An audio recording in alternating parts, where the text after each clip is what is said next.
Desculpe interromper a música que o Braulio se internece tanto com ela. Gosto muito. Mas eu quero ler para nós aqui Mateus, no capítulo 20, e quero ler do verso 1 ao 16, que diz assim, Jesus falando, não esqueça, contando uma parábola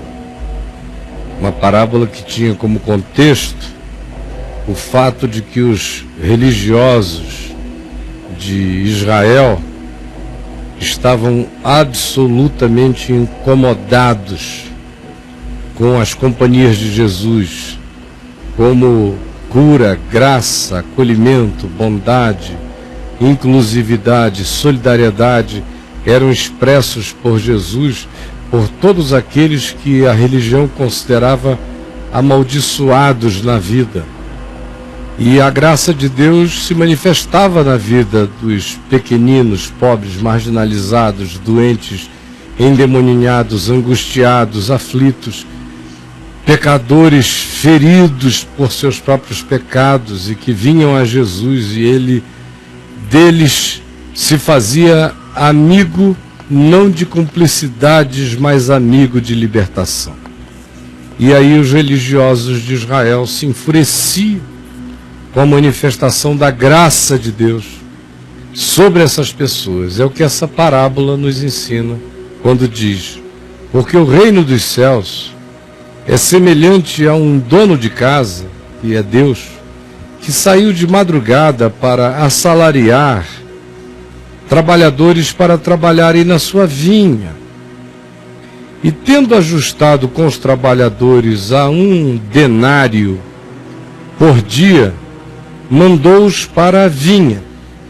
E a esses ele encontrou bem cedo, de manhã, e combinou, querem trabalhar para mim? A jornada de um dia é 1 denário, vocês aceitam? E eles aceitaram e foram felizes, estavam empregados. Aí, saindo pela 3ª hora do dia, ou seja, aí pelas 9 da manhã, a primeira vez ele saiu às 6. Agora, às 9 horas da manhã, chegou na praça e encontrou outros trabalhadores desocupados. E lhes disse, ide vós também para minha vinha, trabalhai lá, e vos darei o que for justo.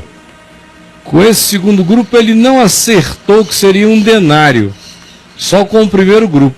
Com esse aqui ele disse, podem ir, já são 9 horas, já perdemos 3 horas funcionais do dia, vão trabalhar, vocês sabem que o que eu faço é certo. Eu lhes pagarei o que for justo. E eles foram. Tendo saído o dono da vinha outra vez, aí por perto do meio-dia, e depois saído outra vez, de novo, também por perto das 3 horas da tarde, percebeu em ambas as ocasiões, da mesma forma, que havia pessoas desempregadas e desocupadas, e disse a eles a mesma coisa, ide vós também para a vinha e vos darei o que for justo. E eles foram. E aí, quando deu 5 horas da tarde, diz o verso 6, esse dono da vinha saiu, faltava só 1 hora para acabar a jornada, para finalizar os trabalhos do dia. E ele foi às 5 da tarde, e encontrou outros ainda que estavam na mesma praça, desocupados, e perguntou-lhes, por que estivestes aqui desocupados o dia todo? Eles responderam, porque ninguém nos contratou. Então lhes disse o dono da vinha, ide vós também para a minha vinha.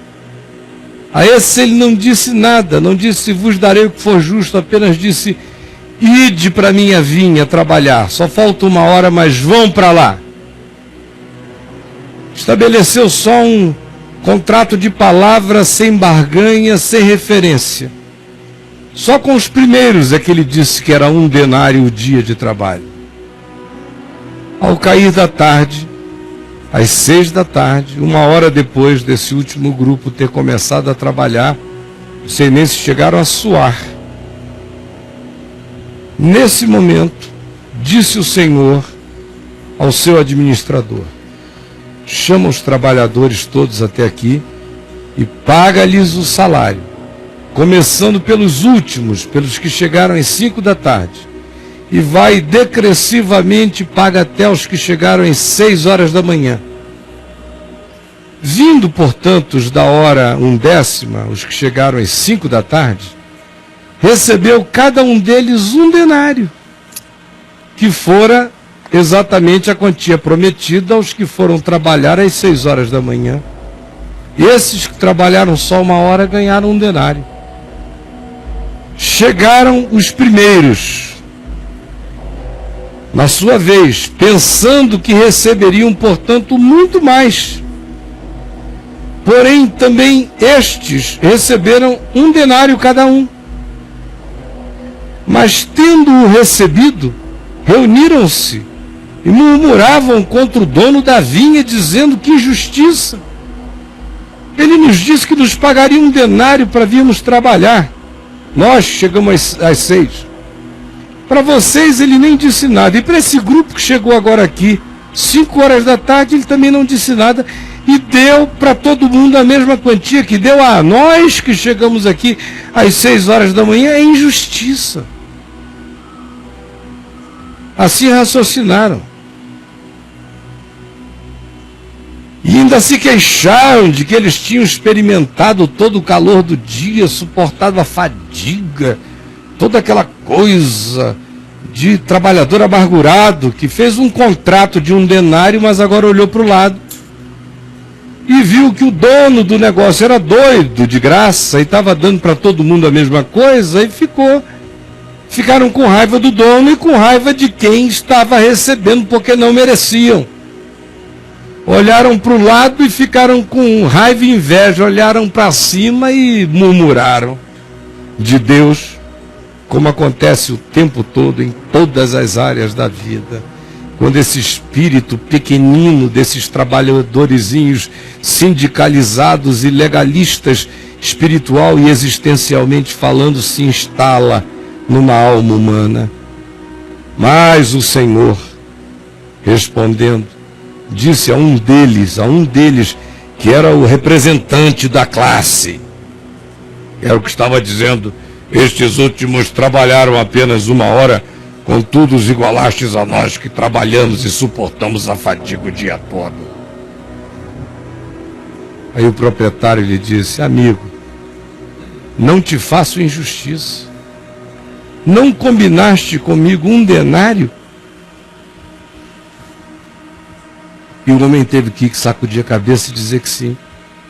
Então o Senhor disse: toma o que é teu e vai-te, pois eu quero dar a este último tanto quanto dei a ti. Porventura, não me é lícito fazer o que quero do que é meu? É a pergunta de Deus. Porventura, não me é lícito derramar a minha graça como queira? Não me é lícito soprar o meu espírito e não avisar a ninguém nem de onde ele vem, nem para onde ele vai? Porventura, não é lícito fazer do que é meu o que eu quero, distribuir minha graça como eu desejar? Considerando que tu não existias e fostes criado, considerando que criado estavas sem sentido, considerando que fui eu que te encontrei, considerando que fui eu que te propus, considerando que tu acataste e te alegraste, considerando que tu salvaste a tua vida, por que que tu estás agora amargurado pelo fato de que um outro que chegou na última hora recebeu a mesma coisa? Eu não tirei nada de ti, não fiz vaquinha com ninguém, não sou Deus de vaquinha, eu dou do que é meu a todos, não arranco de um para dar a outros e dou a cada um conforme me apraz. Como que é teu, vai viver, vai ser grato, porque eu continuarei livre, continuarei a abençoar aqueles a quem eu quiser abençoar,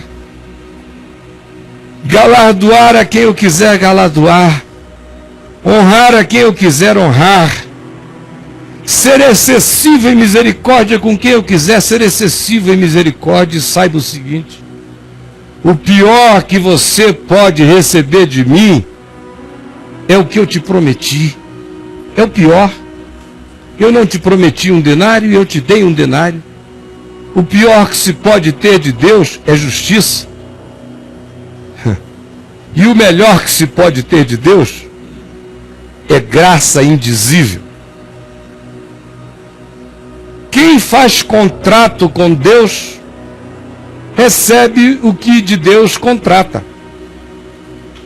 Quem não faz contrato com Deus, mas apenas ouve-lhe a voz e atende à indicação dele que diz: vai, vive, sê, trabalha e vai, sem ficar preocupado com quanto vai receber, sabendo que ele é bom, que ele é justo, que ele é gracioso, esse será surpreendido e receberá muito mais do que pediu, pensou, imaginou, e nesse caso nem pediu, nem pensou e nem imaginou.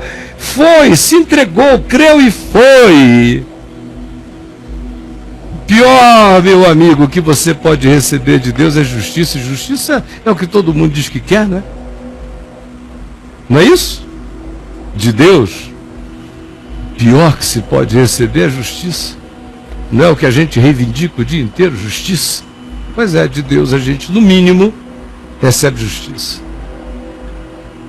Mas quando a gente confia nele e não faz contratos e não estabelece referências, simplesmente, sem lógica nenhuma, crê que se ele disse pode ir, que você não se arrependerá e a gente vai, a gente frequentemente é surpreendido por aquilo que está para além de tudo que tem a relação de causa e efeito com as obras das nossas mãos.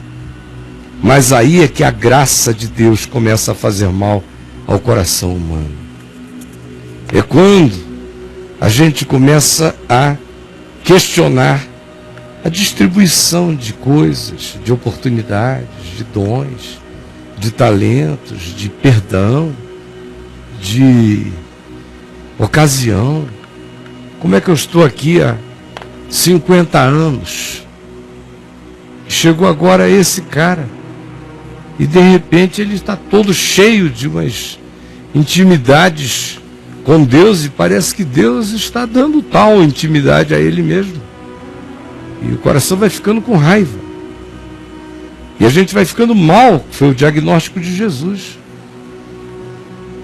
Ou são maus os teus olhos, porque eu sou bom. Essa que é a coisa danada.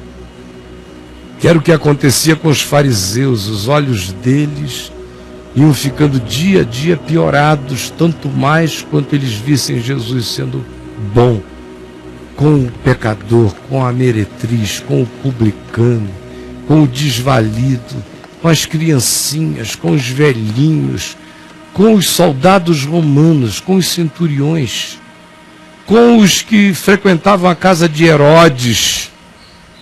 Jesus bom com todos os que o procuravam, e a graça se esparramava.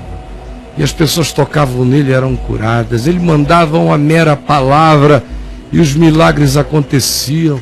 Ele atravessava o mar da Galileia para libertar um endemoninhado num cemitério pagão, e voltava de lá e entrava na sinagoga sem fazer ablução e nem lavagem de purificação. Era uma extravagância, era uma violação de leis. Ele curava no sábado. Ele não estava nem aí para as solenidades das festas. Se ali houvesse um homem com barriga d'água, com hidropisia, gemendo, ele curaria. Ele tirava qualquer um do buraco, mesmo no dia mais solene, na hora mais inoportuna para as etiquetas da religião.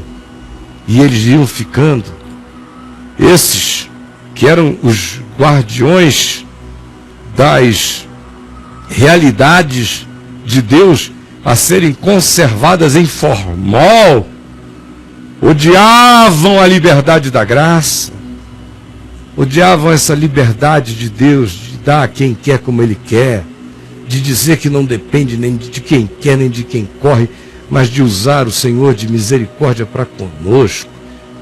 E foi assim a vida inteira. O que vocês acham que aconteceu no coração de Caim? Ele preparou aquele negócio todo, deve ter dado um trabalho danado. Colher todas aquelas melhores frutas, das melhores cores, dos sabores e espécies mais diversas e variadas. Montar aquele altar colorido, o altar de Caim devia ser uma coisa linda, do ponto de vista estético, e demorada e trabalhosa. Mas o coração dele estava ali, ele estava decorando algo para Deus, ao invés de estar se derramando para Deus, era para fora.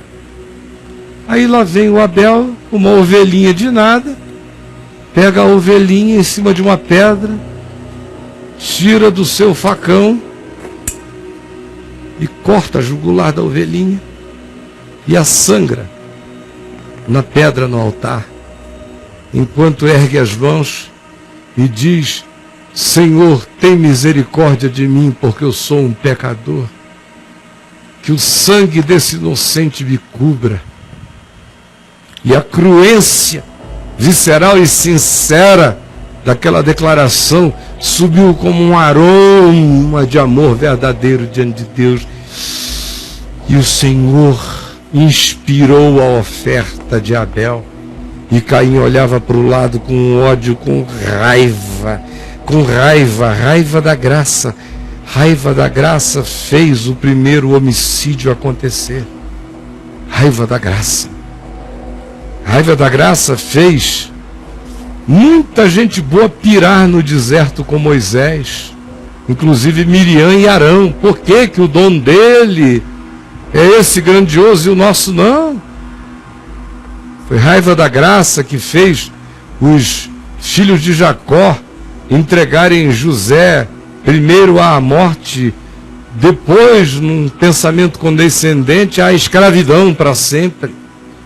Foi inveja do dom, da graça de Deus na vida do outro. Inveja da graça que levou os filhos de Davi, que tinham sido gerados com mulheres legítimas, a ficarem com muita raiva quando o indicado para suceder Davi foi Salomão, o filho da mulher adúltera, o bastardo do ponto de vista dos outros. Muita raiva. Muita raiva tinham os profetas oficiais de Israel, sim.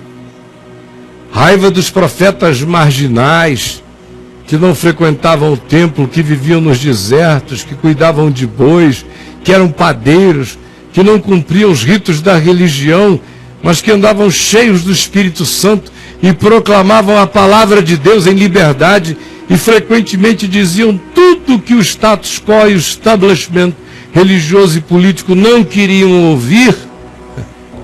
E os profetas e os reis e os inclinados à mentira e ao engano odiaram a todos os profetas de Israel e estranhamente reconheciam que neles havia poder de Deus, graça de Deus, que eles não podiam entender porque eles não eram do templo, porque eles não estavam aqui oferecendo sacrifícios, porque não beijavam a mão dos sacerdotes. E como é que o Espírito de Deus os arrebata e os usa? Raiva da graça, raiva de Deus, raiva da liberdade divina, sempre. Em Jesus a mesma coisa. Em Jesus é descarada a situação. O Evangelho é sobre isso.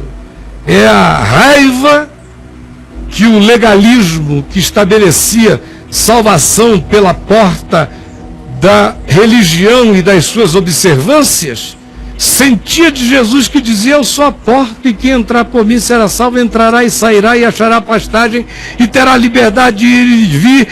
Eu vou cuidar de todos, eu sou a porta, e quem não entrar por mim é ladrão e salteador. E disse: e todos os que vieram antes de mim eram mercenários, ladrões e salteadores. E os fariseus, e os sacerdotes, e os saduceus, e as autoridades do templo, com raiva da graça.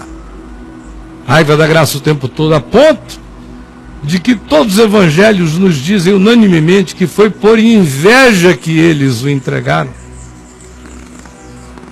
Inveja da graça. Quando Jesus ressuscitou Lázaro, que foi a última gota, pertinho de Jerusalém, todo mundo vendo, um homem podre há 4 dias, e Jesus simplesmente disse: vem para fora, Lázaro. E aquele que estivera morto, estava podre há 4 dias, foi regenerado em todas as células, sofreu uma mutação quântica, saiu revivificado pela vida de Deus, não ressurreto dentre os mortos, mas tirado da morte para esta dimensão. E aí, quando eles ouviram essa história, disseram: pronto, acabou, agora a gente tem que matar e já, porque não dá para competir com ele. Não dá para competir com ele. Não dá para competir. Não podemos negar que ele fez um feito divino. Não podiam negar que era divino o feito. Mas olha, minha posição é mais importante, meu lugar é mais importante, eu sou mais importante. Eu vou matar o milagre, eu vou matar a graça, eu vou matar Jesus, mas o poder não sai da minha mão, a fama não sai da minha mão, a direção não sai da minha mão, a autoridade não sai da minha mão. Não posso negar que foi algo de Deus. E enfrenta aquele que Deus ungiu, porque tem raiva da distribuição da graça, porque não permite que Deus seja livre para dar o que Ele quer a quem quer. E aí o coração vai ficando malzinho, como é o coração da maioria dos entes arraigadamente religiosos e que acreditam que se eles se batizaram, tomam a ceia, dão o dízimo, leem a Bíblia, decoram doutrinas, frequentam todas as reuniões da igreja, fazem tudo que seu mestre mandar, Deus tem uma lista de obrigação para com eles. Fazer esse contrato com Deus, e Deus não propôs nada, foram os intermediários falsários que propuseram isso em nome de Deus, e o cara fica esperando.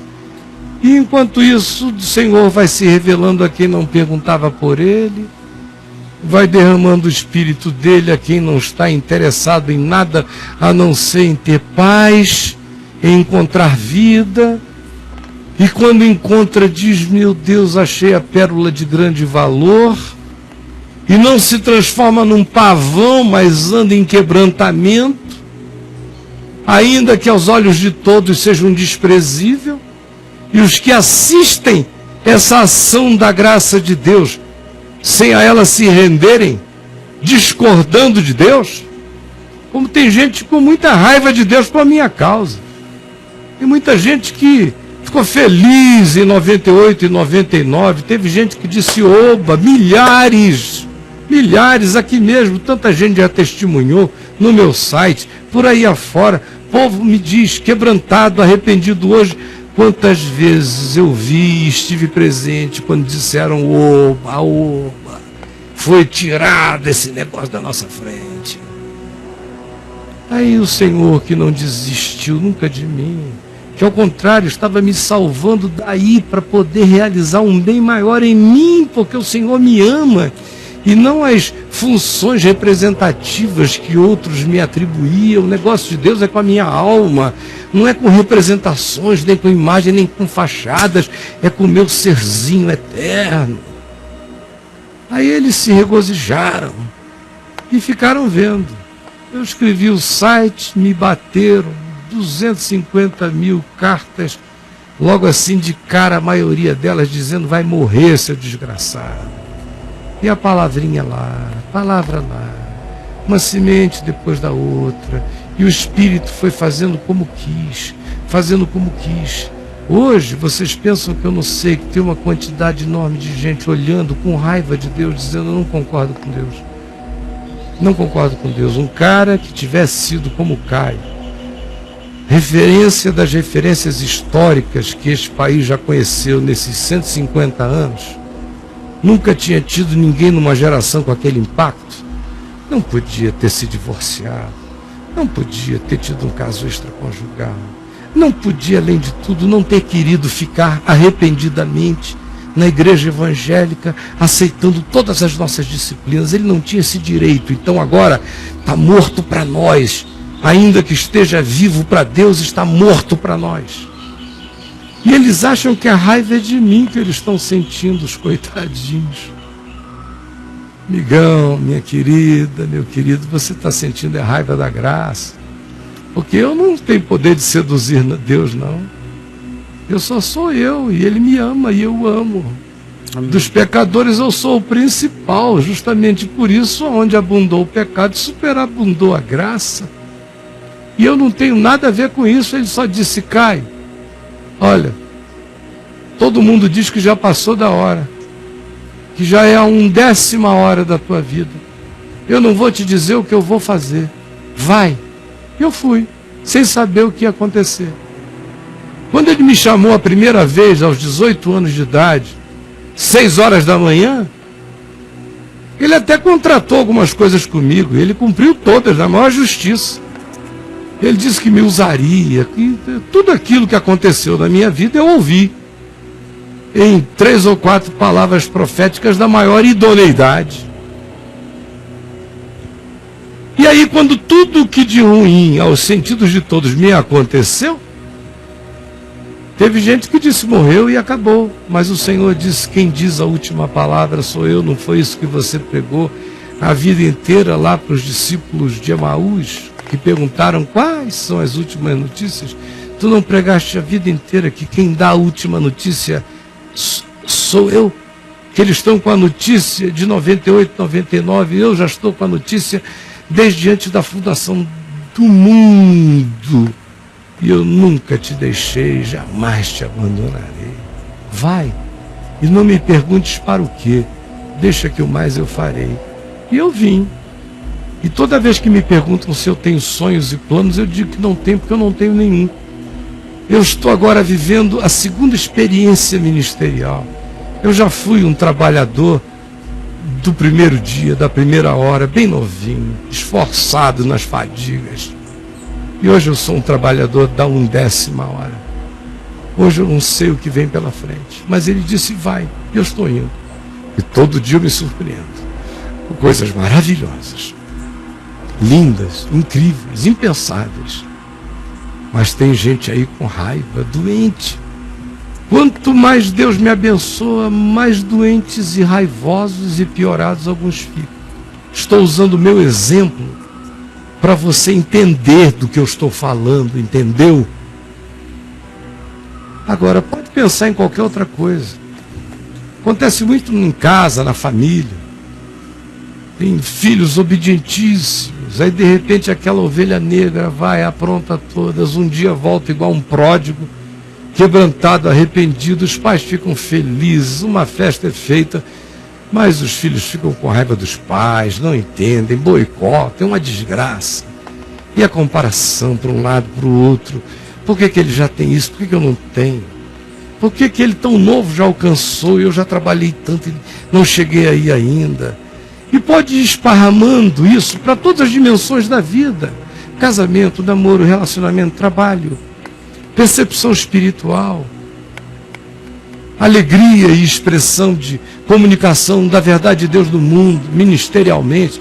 Tem gente que chegou ontem, hoje está abrindo a boca e tem um chafariz saindo, tem um outro aí no seminário há 14 anos e continua com a boca zipada e vai ficando com raiva da vida daquele em quem Deus faz diferente em qualquer área da vida. Então, querido, como você vê, o espectro cobre do que você quiser, o que você quiser. Tem a ver com ficar com os olhos maus ou ficar se comparando com os outros, com inveja da graça de Deus na vida do outro e com amargura diante de Deus, por achar que, conquanto Deus seja justo conosco, já que Ele fez o que Ele fez com esse que chegou agora, Ele devia pelo menos multiplicar a minha parte por 12. É essa a sua doença? É isso que está fazendo você ficar assim amargo, feio? E foi isso que desmobilizou sua alma, que foi tirando sua alegria, que você foi ficando esse ser totalmente blasé. enquanto faz orações reivindicatórias diante de Deus, escreve salmos que dizem: por que, Senhor? Tem tanta gente, quase todo dia alguém me pergunta: Caio, por que o Macedo? Eu digo, meu Deus, graças a Deus que não sou eu no lugar do Macedo, né? Porque tudo que eu não queria era estar no lugar do Macedo, Deus me livre. Mas tem gente que faz essa pergunta: por que o boiadeiro? Meu Deus, graças a Deus não sou eu, Deus me livre de estar naquele lugar ali. Eu só quero estar aqui em mim, da maneira mais sóbria e tranquila possível. Mas tem gente que não se contenta em ser quem é, e ainda fica com inveja, como diz o Salmo 73, da prosperidade dos maus, ou também como diz o Salmo 37, invejam a prosperidade dos maus. Mas no caso aqui é pior. É inveja da graça de Deus sobre quem não pediu nada, só recebeu. Só recebeu. E você ficou magoado. E disse: não vou andar com Deus porque Deus é doido, é indiscriminado. Ao invés de abraçar quem você é, o pão do seu ser cada dia, seu significado, suas oportunidades, sua mulher, seu marido, seus filhos, seu trabalho, o alcance das suas mãos, estender as mãos para abençoar onde você puder, não comparar as suas com as de ninguém, as suas são as suas. Faça por amor. Ele disse: vai, e você foi. Deixa o resto com ele. Que é um conselho para sempre: não faça contratos com Deus. Eu não tenho contrato nenhum com Deus, nenhum contrato. Todo contrato que eu tenho foi o que Deus fez comigo. Quando Ele me amou, antes de eu sequer saber que eu era eu. E me amou primeiro, se derramou por mim primeiro, se reconciliou primeiro, tudo Ele fez primeiro, tudo foi unilateral, tudo vem de Deus, minha suficiência vem dEle, eu só recebo essa graça inefável, inexplicável pela fé. E não tenho contrato nenhum oferecido, tipo: Senhor, faz isto comigo e te farei isto. Não, eu sou dele, estou servindo por nada, porque já sou herdeiro de tudo. Que darei eu ao Senhor? Pergunta o salmista no Salmo 116. E responde: beberei o cálice da salvação. É só o que eu faço. O que eu tenho para dar a Deus é abrir bem a minha boca para que Ele a encha. O que eu tenho para dar a Deus? A mim mesmo, sem me comparar com ninguém, querendo servi-lo na minha geração, com alegria de ser quem eu sou. Agora, meu amigo, eu estou dizendo isso tudo para ver se você leva isso para o seu mundo, para a sua vida, para os seus ambientes, para as suas dimensões, para o seu coração, para as doencinhas todas da sua alma, que vão do seu trabalho, dos seus relacionamentos, das suas amizades, dos seus vínculos em todos os lugares, até no casamento. Tem mulher que inveja o marido, marido que inveja a mulher. É disputa para todo lado e os olhos vão ficando maus, como Jesus disse.